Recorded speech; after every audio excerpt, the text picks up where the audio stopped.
Ooh, puppies coming. Since I'm starting early and everybody knows I'm never on time, and it's Christmas morning, Merry Christmas to everybody, and Merry Christmas to Alfred the alien, and to jolly old Saint Nick right behind me next to the Christmas tree. The ooh comments, please share. Well, good morning to the folks that are out there. I see that we're live, and this is a very special B Cube Sunday morning. It's Christmas, and I had to tell Jim and um, David that even though it's the last Sunday of the month, last Sunday of the year, they can have it off. I mean, that is just gracious of me because as anybody who's following David knows, that David has got a brand new baby.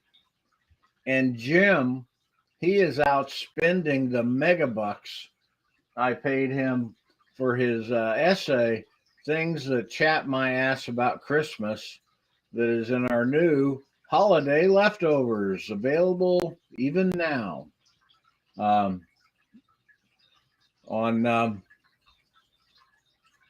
okay, even now on our Amazon. Now, but what we're doing today is going to be fun. Um, maybe not. Um, it's not really mattering. First of all, if any of the funny, good morning, Roberta Gregory. How are you? And Merry Christmas. And by the way, Roberta, if you get bored and say, hey, I want to come play on the show today too, that's what I was going to say to folks. Anybody who actually wants to join me on screen and share something that they want to say nice about Christmas or bad about Christmas, or just say, all you got to do is say it in the comment section, and I will go press this link and send you links you can come on board. But now, today's version is going to be a little odd. And first of all, I don't want to offend anybody, but I have when I was young, God, I was young once. It was a long time ago, long time ago. But I found that I like to read. And amongst the things I like to do a lot is read. And those things I like to do very little is sit there and listen to people pontificate. The one of the reasons I'm a writer today is because I had to sit there um, in church, a little church in Moody of all places. It was a nice church full of actually some of the nicest people I've ever met going to church, um, which is, you can read anything you want to into that. Um, but the lighting was just perfect so that I could read my Bible because my mom gave me a Bible when I was 10 years old. And uh, oops, just a second here. I read that Bible through and through a couple of three times. Now, I admit, I kind of didn't, I read the begats, but I read them real quick. And Isaiah bored me to tears. Not to mention Lamentations. But the fun part of it was when I later, somebody thought because I was still a kid and didn't shave yet, that the children's Bible, it's a Bible just for children, would be something I might like. And I did. I read it, but I noticed that they left out stuff. And good morning, if I hope I get this right, J Cash, Rollard. Just a second here. Do not show me again. There we go. There we go. Christmas, she said. Barb, you're here, Barb. Merry Christmas, blessed Yule, happy Kwanzaa. Sorry, I just got up and I can't remember all of the others. Oh, yeah, Hanukkah. And Robin Moore, good morning. As I was saying to folks, anybody who feels like they're just feeling froggy this morning and want to come on and join me doing this, I wasn't going to invite anybody on Christmas morning that wasn't already up in here. And happy Festivus. Now, Festivus, is that German or Latin or something? Somebody tell me what Festivus is, and don't make me look away from the camera and try and look it up. And I'll carry on with my story. I still have that Bible. I've been given 2 Bibles. One was when I left home, the church gave me a Bible. I kept that. It's actually on my desk in the other room. And then I kept the one that my mom gave me, bless her heart. She passed away back in November. And it's a bummer because I had to call my sister. My sister is the good one amongst us.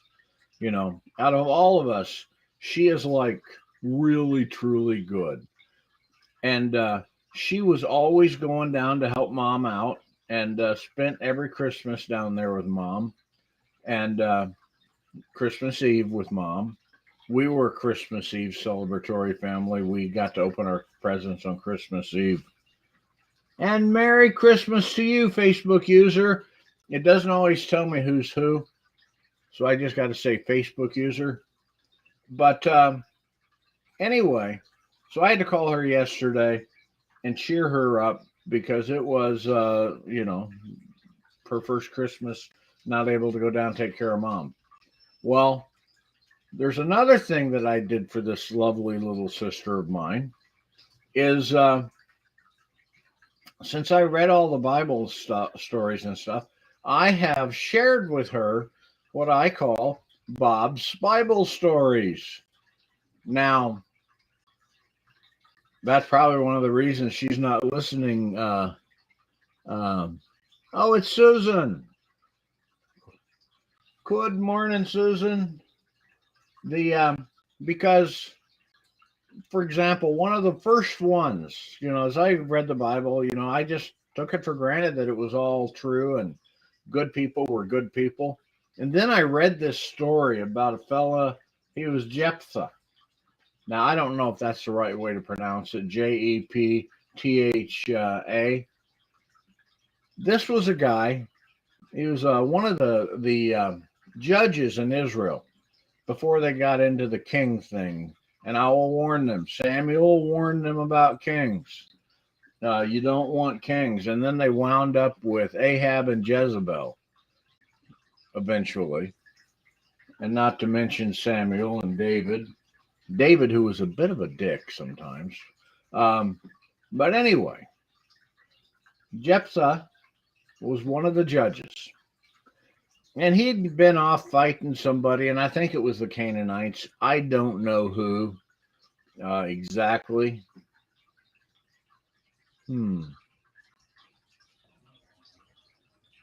it's the dog. I was seeing the tree move behind me. And anyway, he was so happy. He had won his battle. Israel was safe for another generation. And he said, I tell you what, God, to make you this deal. First thing that comes out of the house to greet me, he's thinking that dog he has that he doesn't really like, not that nobody could not like a dog, but do you ever notice there's not a lot of dogs in the Bible? But anyway, he um, as I was saying, he gets out there and he says that, well, who the hell runs out to greet him but his daughter? Now, anybody who has a daughter knows that when they're young, they're your favorite human being on the planet. Later on, you can learn to say, yeah, yeah, yeah, yeah, yeah, yeah. Oh, Barb knows this one. Yeah. Now, this is a daughter. So if you're thinking it's going to have a happy ending like Isaiah and, throw your kid on an altar. I mean, not Isaiah, but God, who was throw your kid on an altar? It started with an I. And then God says, you know what? You're really going to do it. I don't want you to do it. And so he sends him a ram that gets tangled up in the bushes and sends an angel that says, hey, don't do this. But poor Jephthah's daughter, uh, and he takes her out, does just what the Bible doesn't even say that he sacrificed her. They just say he kept his vow. The Bible wasn't very women friendly. Did you know, according to biblical law, the ones that the Christians would love to make us all do, if you raped a virgin, you were in real trouble. You had to pay her daddy $50 for damaging his property, or 50 silver pieces. Now, I don't know if they were shekels or pennies or silver dollars or ounces or whatever, but it was a fair amount of money. Because, but now what's all of this stuff and the stoning? Can you think of anything? We talk about how evil the Romans were, crucifixion, a vile, painful death, and only bad people would do that. But good God, stoning. What is some of the things you could get stoned for? Not being a virgin, that could get you stoned. Back talking your dad, that could get you stoned.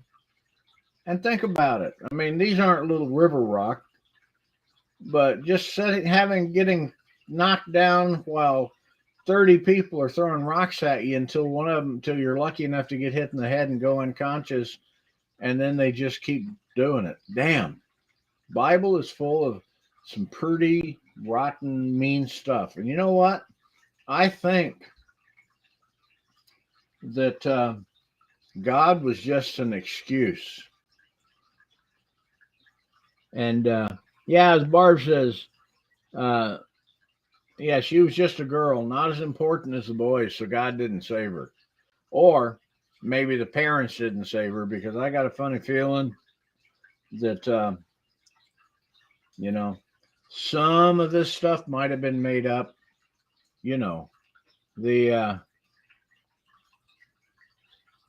Cats in the Bible. Does anybody know if there's cats in the Bible? Now, you guys are all sitting out in front of your machines, but dogs and cats, were they in the Bible? I mean, there's plenty of donkeys in the Bible. I remember reading once about when you could sell a donkey's head for 80 pieces of silver. It was Samaria. They were under invasion. There was a terrible there wasn't enough food to go around. And the king was out walking, and this woman came up to him complaining. And her complaint is one that will make you cry almost. She said, this woman, she came to me and said, if you let us eat your son today because of the famine, tomorrow we will cook and eat my son. And if you think I'm making this up, no. It's in the Bible. I think it's in Second Kings there. And it turns out that the next day the woman hid her son, and so they didn't get to eat him. And she was really pissed and wanted the king to do something about it. And the king did do something. He slapped on a sackcloth and ashes, went down by the wall, and said, "Holy shit, what has it come to? And this is the deal." And it was a rough deal. Yeah, it was Abraham and Isaac. There you go. I thought it was Abraham, but when you get to be my age, sometimes you forget them. They're hard to remember stuff. But oh yeah. Well, Roberta, come on board and tell us about some of the Bible stuff. I mean, your odds of getting stoned were a lot more if you were a woman than if you were a guy. And anybody who wants to discuss the death penalty, which stoning was, remember what the that long-haired hippie fella said, that wrote everything? I swear, how cool it must have been to have the only red pen in existence. But I think he said something about, hey, if you're perfect, go ahead and throw rocks. But if you ain't perfect, leave the woman alone. He wasn't a fan of the death penalty. The no mention of cats, probably seen as an Egyptian thing. Well, funny you should bring up the Egyptian thing. There's more than one story about how the Israelites got into the Promised Land. One of them is that they were basically, Egypt was losing control of Palestine because Palestine was under Egyptian control at the time. Put that one in your Bible stories and think about it. And that the Israelites were actually shock troops for Egyptians. Lions. They're sort of cats. That's true. Daniel went down into the lion's den. I guess it worked out okay for him. He's considered kind of an important guy. What about dogs? I've got to believe somewhere in the Bible they mention a dog, probably doing something hideous like eating somebody. But well, of course, cats. I agree with Roberta. And what did Roberta say? Oh, we're making fun of no mention of cats, probably seen as an Egyptian thing. And my God, Barbaro has made an incredible breakthrough in understanding cats and humans. She has said that cats aren't obedient to humans. Of course, the only cats in the Bible were obedient to humans if you take the fact that the lions didn't eat Daniel. Or was it because there was an angel there with a sharp, pointy thing that said, "No, don't be eating Daniel"? Oh, wait a second. I'm here all by myself. Oh. I was just looking to see what I had to show. Oh, darn. I love all you folks, but, dogs ate Jezebel. Of course. Jezebel, wife of Ahab. That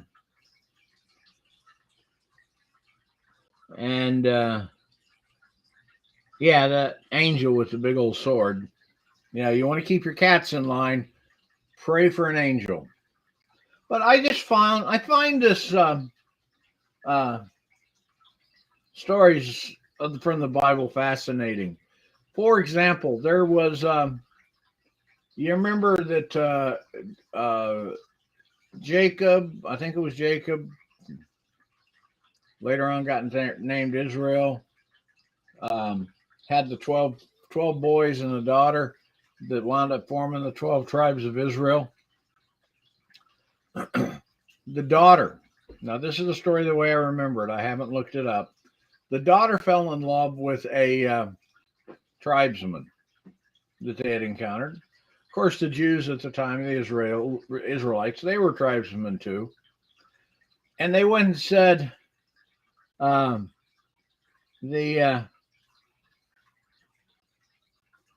dogs ate a bunch of people, apparently. They should have fed their dogs better. Oh, where was I at? Oh, yeah, the daughter. I can't remember her name. I know one of you smart people is going to remember her name. And so the brothers, they went to this group of people and they said, we are special people. No one can marry anybody in our world unless they're circumcised.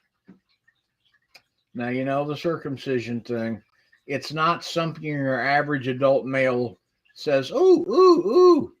But since she was going to marry the chief, he said to everybody, we're all going to get circumcised. Now, the story as I understand it is they went in and they circumcised the entire tribe. And they used a dirty knife.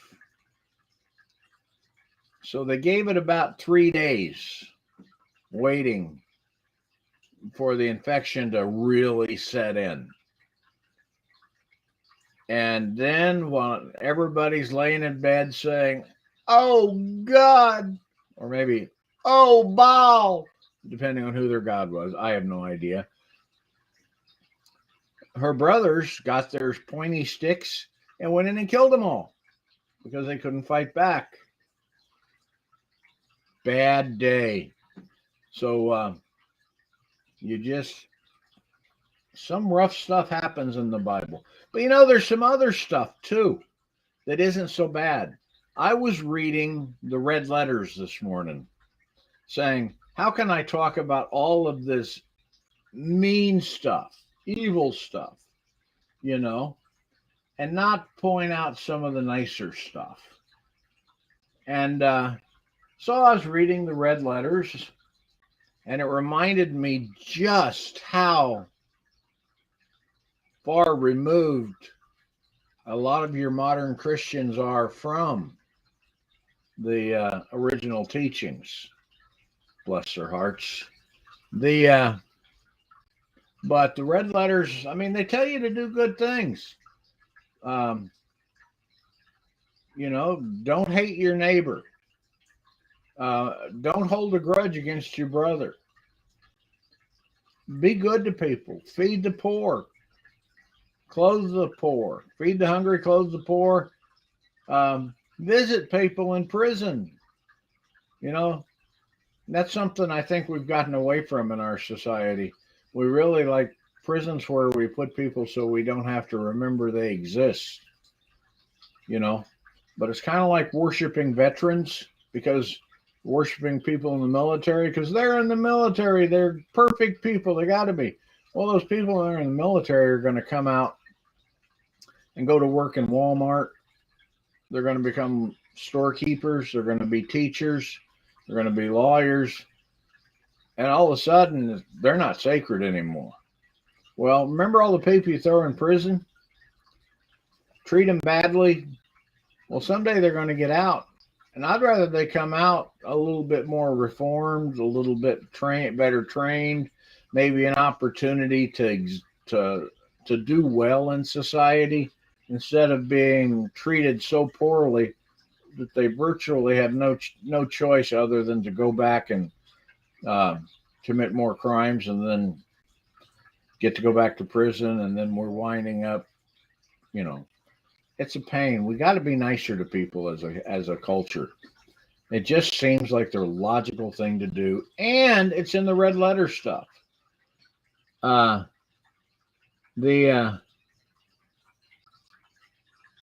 it says don't hold a grudge, Barb. I think that. Oh, you're saying. Okay, fine. She's not your brother.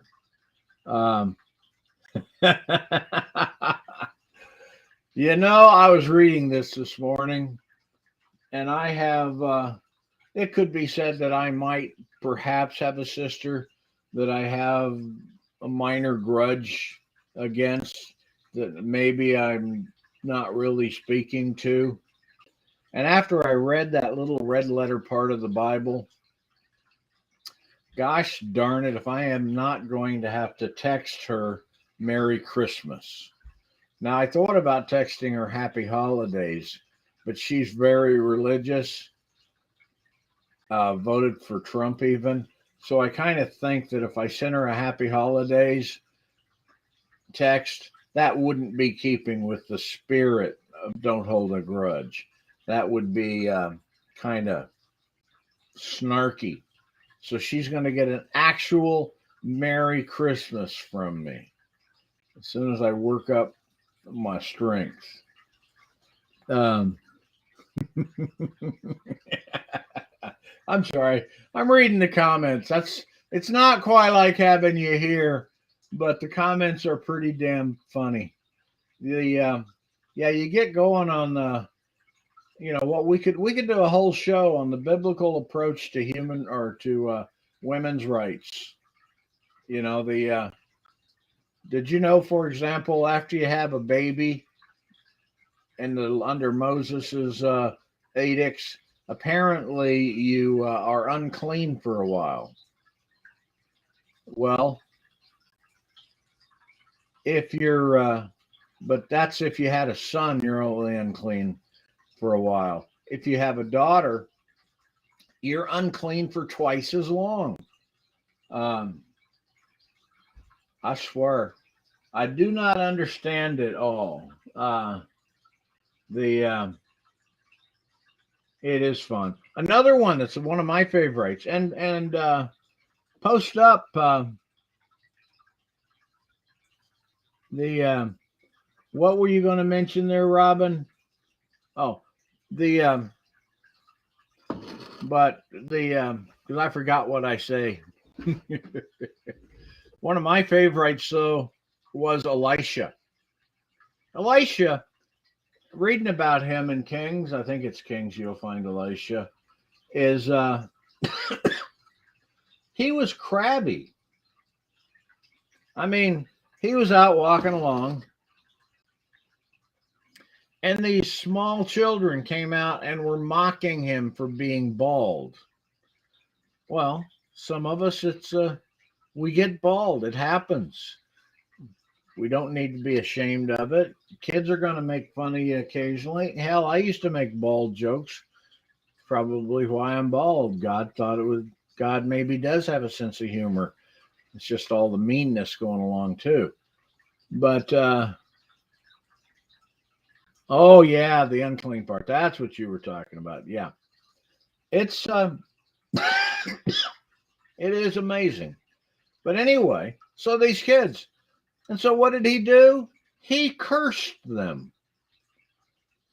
And really two bears with bad attitudes came lumbering out of the woods, chased the kids into town, and killed 42 children. You know, they called him Elisha the Tishbite, I think. I think they should have called him Elisha the asshole. Um, yeah, I settled for asshole. I read another place where he called down fire. I mean, if this guy had a direct line to God, he abused it. He's like that little sister you had. I'm going to tell on you. Only problem was when Elisha told on somebody, 42 children wound up making bears belch. It was a bad day. Um, okay, Barb, you can keep it clean. But you see, I can't use the F word more than twice or I get rated as adult content.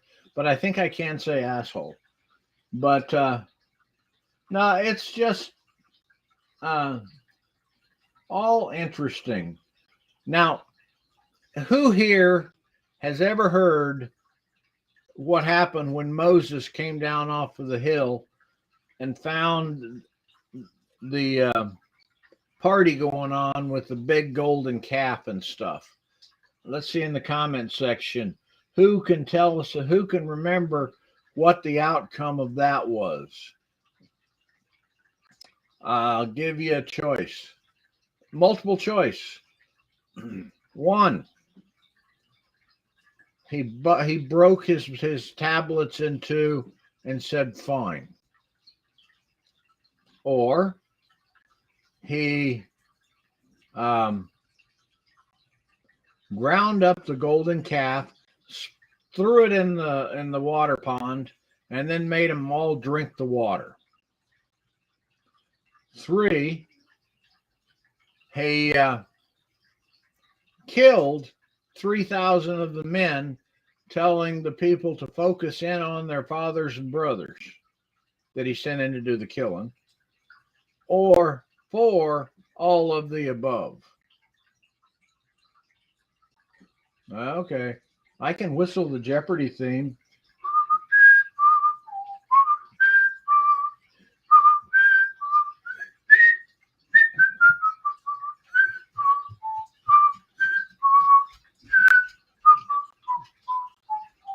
Oh, he threw a temper tantrum and broke the tablets, and then ground it up, and the water turned to blood. Yeah. Well, there's still more. Here, Barb, allow me to read this to you. He went out and got all the Levites together, the sons of Levi, and said, this is what the Lord God of Israel says. Hint, maybe I think sometimes Moses heard voices. Each of you is to fasten his sword by his side, go back and forth through the camp from gate to gate, and slay his brother, his friend, and his neighbor. And the Levites did as Moses commanded, and that day about 3,000 of the people fell dead. Afterwards, Moses said, today you've been ordained for service to the Lord, since each man went against his son, his brother. So the Lord bestowed a blessing on you this day. And you're right, Barb, it was all 4. But I find that that wasn't the Moses I grew up with. I missed that part when I watched Charlton Heston standing on the mountain. It just wasn't quite right. Moses needed, as Barb said, she's the only one whose fingers are working this morning. She says, Barb says that Moses needed serious medication. And for, yeah, and I consider that, and it goes on and talks about that helped set up the Levites to be the religious leaders in the tribe, and so in the tribes, and so that basically got them out of a lot of work, and they got to have people. They got to eat the sacrifices. Hey, fella, I think you need to sacrifice that great big fat heifer you got there. Yeah, so they sacrificed the heifer, and so we're going to have over in Levi camp, we're having brisket tonight. Over there in the rest of the camp, you guys can fight about whose kids you're going to eat. Did you know, if you look up in the Bible for incidents of cannibalism, there are lots of them.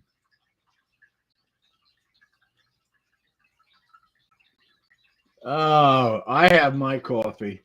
Barb hasn't got her coffee yet. No, poor Barb. But I tell you, this is a silly coffee cup, but I love it. It was part of a dinner set. Now, why do they insist on putting coffee cups with dinner sets? I mean, I don't recall sitting down at dinner saying, "Oh, hey, okay, kids, we're serving the coffee now." Hmm. Oh, I got a cough. That's not good. Whenever I hear myself cough, I think COVID. It's back. I really dislike COVID. It's not one of the nicer things going on. But so they did that, and so all of a sudden they get to be the preachers, and they get their tithes, and they get all this good stuff. They get to go into the um, um, um, inner inner sanctums and stuff. Anybody else goes in, it's zap. But so be it. Of course, there is a bad side. They had to carry. They put this box, the Indiana Jones box. You remember the Indiana Jones box? They had to put it on sticks and carry it around through the desert. And I'd just be glad that nobody dropped it, because after I watched Indiana Jones and I saw what happened, bad, bad, bad day. So the the Bible is full of happy, cheerful stories. But remember, there are some interesting lessons, you know. There's um, Psalms that, and gosh, what was it? Oh, the book about where they say all the smart things, you know. It's all good. The but I'm still going to kind of go for the red letter text. I think it's probably about as good as it gets. Uh, but a funny thing, if you read all the red letter text, you realize, gee, some of that's not exactly happy go lucky stuff these days either. Well, and I'm going to bring up my last happy story because I've got a book waiting to be published as soon as we re-edit it. Phyllis Irene Radford and I wrote it, and it's basically a modern retelling of the story of Job. And we got it all written, and we realized we had the wrong main character. Now we're going to have to go rewrite it and put the right main character in it. And we're both old and getting to the point that says, is that really what I want to do today? But Job. Now, here's the thing. Job's going along being a good guy. Everybody pretty much admits that Job's a good guy. But, you know, God and the devil, they're sitting there drinking some wine, kind of chatting about humanity. And I like to think that on some of them chats that they're having, the devil looks over at God and says, God, how come I can't be in charge? And God says to the devil, says, you just mess it all up. And the devil looks to God and says, I would mess it all up? You know how many people starve to death each year? You know? Do you? The Holocaust? Is that you hurt? You remember that? What about all the slavery? So tell me again how, if I was in charge, I would mess it up. I think you pretty well screwed this whole damn thing up. Um, and at which time I think God probably just says something snarky and takes his bottle of wine and goes home. But you know how it is. But anyway, Job. So here it is. Job's wife, his children, they all get killed because somehow Job's being tested as part of this bet. It's kind of like trading places with consequences and no redemption in the end. Remember Trading Places, Eddie Murphy, I think Dan Aykroyd. Yeah. Fun movie. But anyway, in the end, God decides, hey, I guess that Job is a pretty good character. Gee, Satan, you lose. Neener, neener, neener. Oh, and Job, about the wife and your children that you watched being born, you hugged, you played with. Sorry about them all being dead. Here, let me give you some more. And we'll give you twice as many as you had before. How's that sound to you? I think, had I been Job, I might have had words for the old white-haired guy in the sky over that.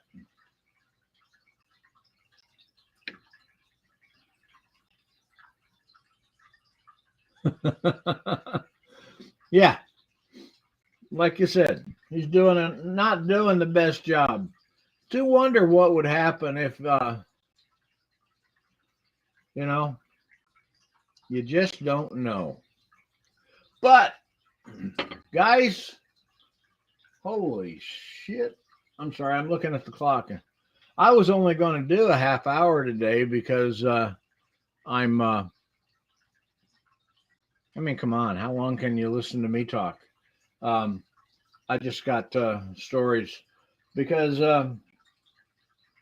you know who I should have had on today? I should have called up Ken Scholes and said, "Come on, Ken, let's go have fun today." Of course, I am going to have fun today. Cheyenne is coming over, bringing her partner and a friend, and we're going to play games. Now, there's Cheyenne is real evil about games. She wants to play her games. Yeah, kids are easily replaceable. That's why so many people, so many retirees have dogs. Um, oh, that's bad. But she always wants to play her games. Well, she refuses to play Monopoly with me. Fine. She refuses to play this railroad game where you build tracks from all the cities. She doesn't like Risk. I was going to run a first edition D&D game until I took a close look at the people who I was going to be doing it with and realized that one of them said they never even heard of D&D till third edition.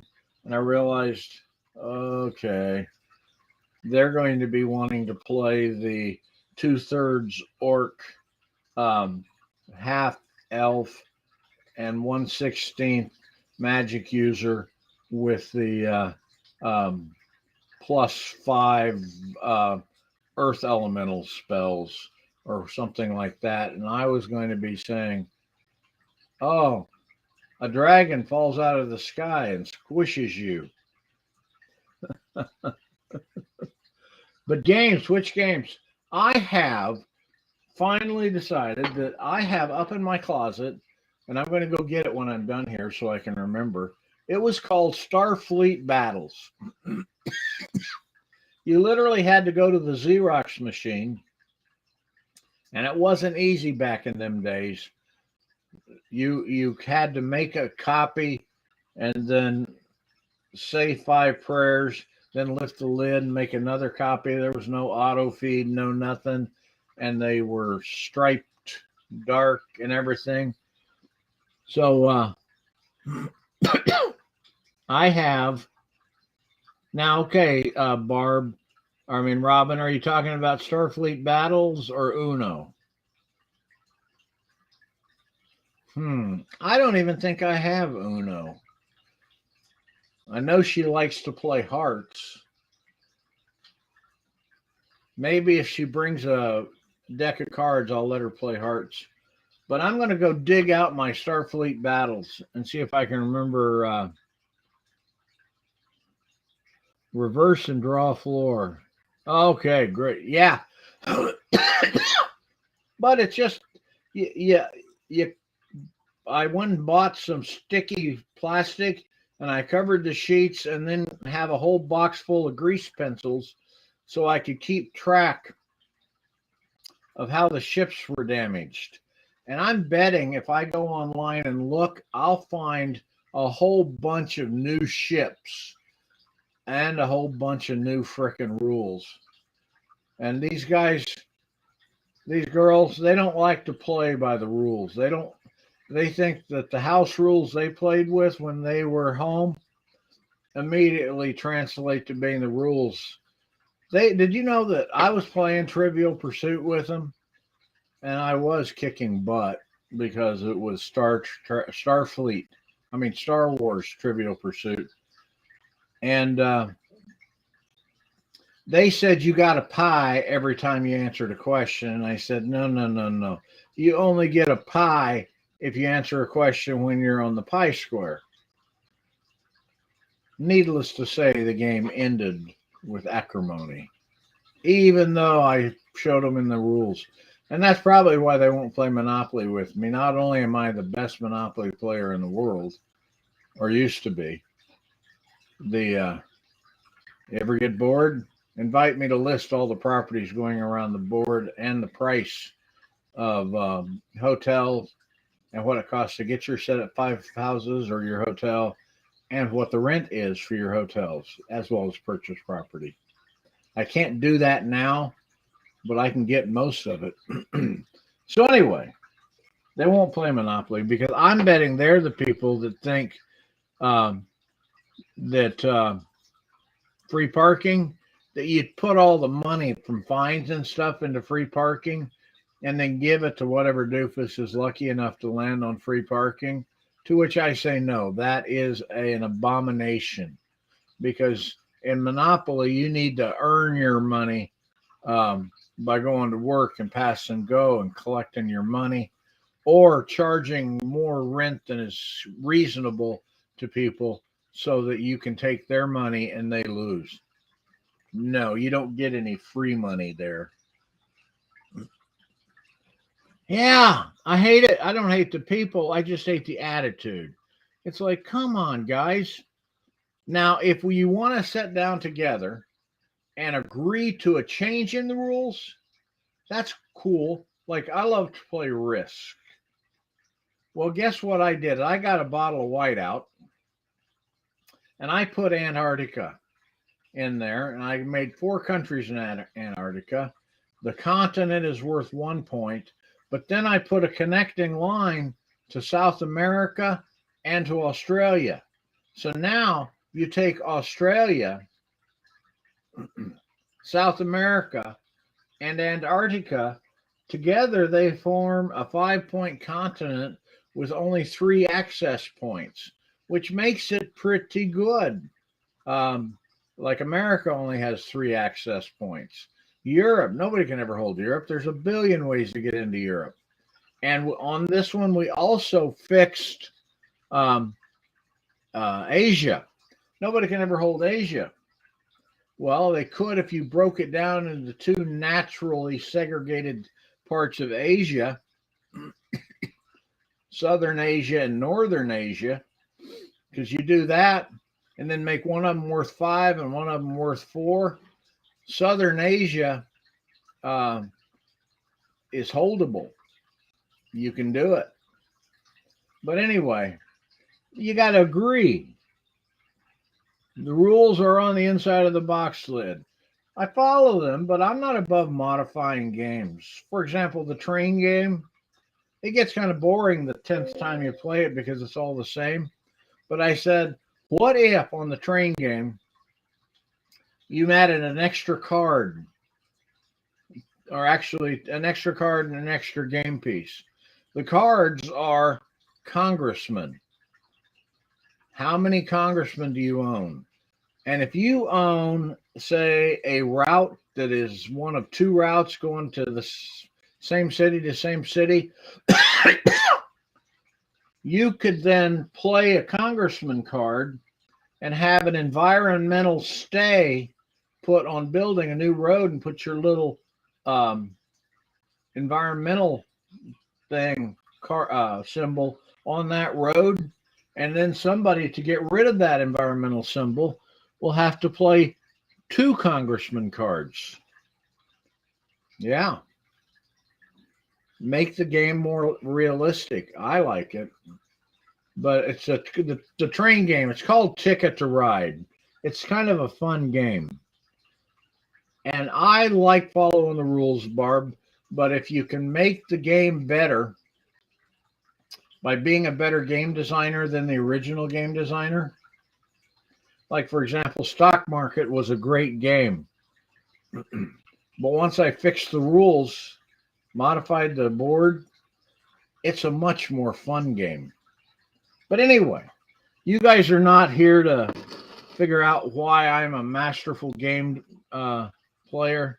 I'm going to go dig out my box where I think that hasn't been opened. And do not laugh. I haven't played Starfleet Battles in 40 years. Well, of course I write it down and keep the paper. I redesigned the board. But I'm going to go find my Starfleet Battles, read it, go online, see if there's any newer ships, because that first Enterprise that they took out on that relied basically didn't have much in the way of shielding, just had a lot of armor. Poor ships were easy to blow up. But anyway, guys, thank you for joining me on this fine Sunday morning. And it's fun to have fun. And I don't know what we're going to do on New Year's Day, but I'm figuring that I should find out who the heaviest drinkers are and get them to come on board, and so we can have yell at the hungover people. And thanks, Robin, Barb, all the rest of you guys. Play Uno. No. Yeah, you're right. Kids are, of course, they could be better. They could come over and decide that they're going to show me how to play Monopoly. Because, if any two people decide to gang up, they can control the game. Oh, yeah, I would love to trade you Boardwalk and Park Place for St. Charles Avenue. Why not? Yeah. It only works when everybody plays to win. But anyway, later, Merry Christmas, Happy Holidays to all of you, and thanks for being there. And go out and get your copy of Holiday Leftovers. Remember, it's a great book. Yeah. Okay. Bye.